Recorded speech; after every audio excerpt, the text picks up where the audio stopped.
Okay, इस question में दिया है plane circular coil is rotated about its vertical diameter with a constant angular speed omega in a uniform horizontal magnetic field। तो सबसे पहले हम यूनिफॉर्म हॉरिजॉन्टल मैग्नेटिक फील्ड बना लेते हैं। Let's consider this. हम मान लेते हैं कि ये एक टेबल का फ्लैट सरफेस है। So along this flat surface are the magnetic field lines. मान लिया ये टेबल है। ओके, तो इस टेबल के जो फ्लैट सरफेस है यहाँ पे आपके पास है द मैग्नेटिक फील्ड लाइंस। यहाँ पे ये magnetic field lines along this surface, ये हमने ले ली यूनिफॉर्म मैग्नेटिक फील्ड। तो मैग्नेटिक फील्ड लाइंस जो हैं अगर आप देखो, अब इसी टेबल पे हम डायरेक्शंस भी बना लेते हैं। ये आपका आ गया ईस्ट, दिस इज वेस्ट, और ये वाला ऊपर का, it's not in the upward direction but on this horizontal plane इधर को। तो ये नॉर्थ है, ये साउथ है। अब यहीं पे एक सर्कुलर कॉइल है दैट इज रोटेटेड अबाउट इस वर्टिकल वर्टिकल डायमीटर। ऐसे समझ लो कि इसके ऊपर आपने एक व्हील को खड़ा कर दिया। तो लेट्स से ये व्हील आपने ऐसे खड़ा कर दी, दिस इज द कॉइल, और ये इसका बन गया एक, हम ले लेते हैं this is it's vertical diameter. तो इसके अबाउट इसको रोटेट कर रहे हैं। अब आगे इनिशियली इसमें बोल रहा है कि प्लेन ऑफ द कॉइल, ये जो प्लेन ऑफ द कॉइल है, this plane of the coil is parallel to the magnetic field. इसका मतलब मैग्नेटिक फील्ड लाइन सिर्फ इसमें से क्रॉस नहीं कर रही है, क्योंकि ये दिस इज पैरेलल। तो मैग्नेटिक फील्ड लाइन सिर्फ इसमें से ऐसे इसको टच करती हुई निकल, इसके सरफेस को टच करती हुई निकल रही है। ओके, जब सरफेस को टच करती हुई निकलेंगी यहाँ पे, तो इसका जो नॉर्मल है, इस प्लेन ऑफ द कॉइल का नॉर्मल वो इधर साउथ की तरफ होगा या नॉर्मल की तरफ on this flat surface of the horizontal table. तो मैंने इसको ले लिया ऊपर की तरफ, अलोंग द नॉर्थ मैंने ले लिया। सो नॉर्थ डायरेक्शन में मैं ले लेता हूँ ये normal of the plane of the coil. अब आप देखो जो मैग्नेटिक फील्ड है और जो नॉर्मल है, इनके बीच का एंगल है पाई/2 रेडियंस। जब आप इसको रोटेट करोगे तो मान लो ये इतने एंगल से रोटेट हो गया, तो इनिशियली जो थीटा जो है वो आपका पाई/2 है जब टाइम ज़ीरो है।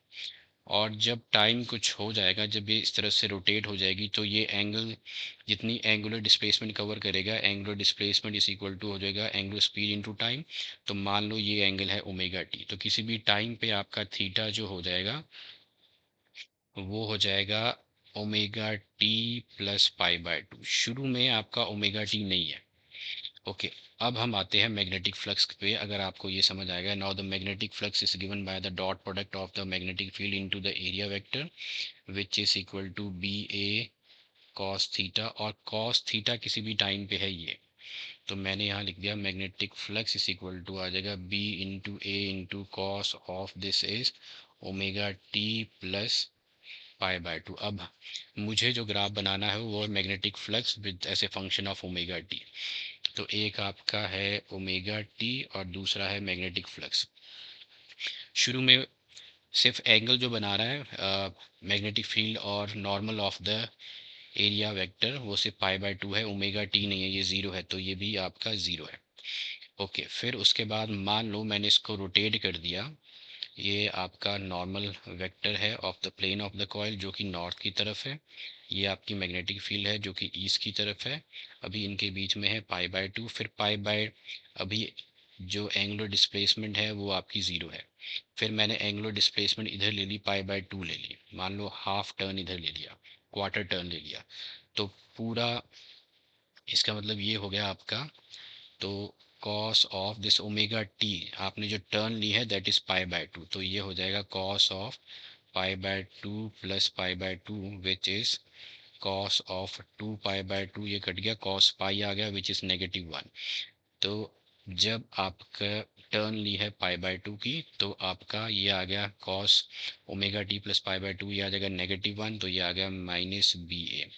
इसी तरह से जब आप पाई पाई की टर्न लोगे तो फिर से वैल्यू डालो, यहाँ आ जाएगा पाई प्लस पाई/2 हो जाएगा 3 पाई/2 which is equal to cos of 3 into 90 is 270 which is cos of 90 into 3 plus 0, 3 means change which is sine zero, और हम हैं साइन ज़ीरो इज़ ज़ीरो, तो ये आपका फिर से ज़ीरो आ गया। फिर आपने टर्न ले ली पाई, पाई के बाद आपने ले लिया 3 पाई बाय 2, 3 पाई बाय 2 पे फिर से आपका अगर आप निकालो तो ये फिर से आपका आ जाएगा ज़ीरो के बाद बी ए, फिर 2 पाई पे जाके फिर से ज़ीरो हो जाएगा। अब अगर हम इन वैल्यूज़ के लिए magnetic flux versus omega T अगर प्लॉट करें तो ये आपका आ गया, this is magnetic flux and this is the turn in terms of omega T. Omega T ये मैग्नेटिक फ्लक्स है। देखो शुरू पे दोनों ज़ीरो हैं, इसमें नेगेटिव भी है तो इसमें नेगेटिव भी ले लेते हैं। ओके, तो अब जो है ग्राफ ज़ीरो पे ज़ीरो है, फिर पाई बाय टू मैंने पाई बाय टू ले लेता हूँ, फिर यहाँ पे पाई है, फिर 3 पाई बाय 2 है, फिर आपका 2 पाई है। तो पाई बाय 2 पे आ गया, नेगेटिव भी है, ये मिनिमम है, this is minimum and this is the maximum. Negative है तो माइनस बी ए, और उधर लग लिया 3, तो यहाँ ले लेता हूँ मैं बी ए। तो यहाँ से आपका आ गया पाई बाय 2 पे नेगेटिव, दिस इज मिनिमम। फिर इस पे आ गया आपका पाई पे फिर ज़ीरो हो गया, फिर 3 पाई बाय 2 पे मैक्सिमम हो गया, ये मैक्सिमम हो गया, फिर 2 पाई पे फिर ज़ीरो हो गया। तो इस तरह से ग्राफ बनेगा। ये है magnetic flux versus omega T. Okay, ये तो हो गया आपका 0 पाई। अब हमें बनाना है नेक्स्ट, आपको जो ग्राफ प्लॉट करना है वो है EMF induced in the coil as a function of omega T. तो EMF induced in the coil, we know that EMF is the rate of change of magnetic flux.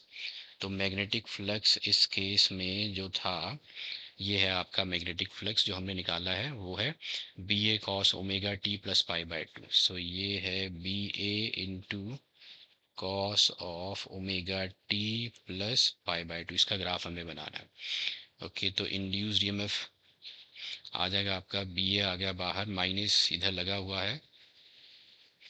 Okay, so this is B A, cos की हो जाएगी negative, B ए बाहर आ गया, सो this is, इसको ऐसे ले लेते हैं, माइनस बी ए कॉस की डिफ्रेंसिएशन हो जाएगी negative sine omega T plus pi by 2, और ओमेगा टी की फिर से मल्टीप्लाई करेंगे विच इज़ ओमेगा। तो आपका आ गया, this is B into A into omega into sine of omega T plus pi by 2। Okay, इसका अब ग्राफ प्लॉट करते हैं। तो सबसे पहले हम लेते हैं वैल्यूज़ वैसे ही, एक आपका फंक्शन है ओमेगा टी, दूसरा है induced EMF. Now omega T and induced EMF के लिए सबसे पहले अगर हम, तो इनिशियली तो एंगल आपका पाई बाय 2 है, तो ओमेगा टी ज़ीरो है, इंड्यूस्ड ईएमएफ भी ज़ीरो हो जाएगा। फिर आपका एंगल लेना है आपने पाई बाय 2, फिर पाई की टर्न, फिर 3 pi by 2 and then 2 pi by 2 अगर मैं इधर डालूं तो sine of pi by 2 plus pi by 2 हो जाएगा 2 pi by 2 which is sine pi. तो ये हो जाएगा आपका पाई बाय 2 पे। ओके, ये मैंने थोड़ा सा गलत कर दिया। अब यहाँ पे शुरू में आपका जो इंड्यूस्ड ईएमएफ है, शुरू में आपकी ज़ीरो, ओमेगा टी अगर ज़ीरो है तो ये साइन 90 बचता है, ये मैंने गलत लिख दिया। तो E इज इक्वल टू आ जाएगा B into omega, B into A into omega sine of omega T अगर जीरो है तो यहाँ रह गया साइन 90, साइन 90 रहता है 1, तो इधर आपको वैल्यू मिलेगी B into A into omega. और पाई बाय 2 पे फिर पाई बाय 2 प्लस पाई बाय 2 हो जाएगा 2 pi by 2 sine pi is zero, तो यहाँ वैल्यू हो जाएगी ज़ीरो। फिर साइन पाई पे वैल्यू आ जाएगी लेकिन negative, B into A into omega आ जाएगा। तो ये है आपकी maximum and this is the minimum. 3 pi by 2 पे जाके फिर से ज़ीरो हो जाएगा, और 2 पाई जाके फिर से आपका पॉजिटिव मैक्सिमम वैल्यू आ जाएगी ये। अब इसका अगर हम ग्राफ प्लॉट करें, so if I plot the graph of the induced EMF as a function of omega T और वर्सेस ओमेगा टी, तो इधर आपका इंड्यूस्ड ईएमएफ है। तो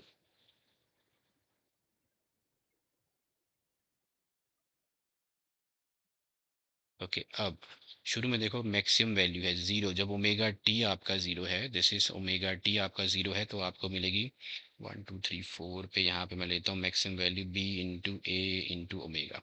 फिर पाई बाय 2 मैंने यहाँ रख लिया, फिर आपका पाई है, फिर 3 पाई बाय 2 है, और फिर 2 पाई है। तो पाई बाय 2 पे हो गया ज़ीरो, फिर पाई पे आ गया नेगेटिव, तो ये जितना था उतना यहाँ रख देते हैं, negative B into A into omega. तो पाई पे आ गया आपका नेगेटिव, फिर 3 पाई बाय 2 पे हो गया 0, फिर 2 पाई पे हो जाएगा फिर से मैक्सिमम, फिर से इधर हो गया मैक्सिमम।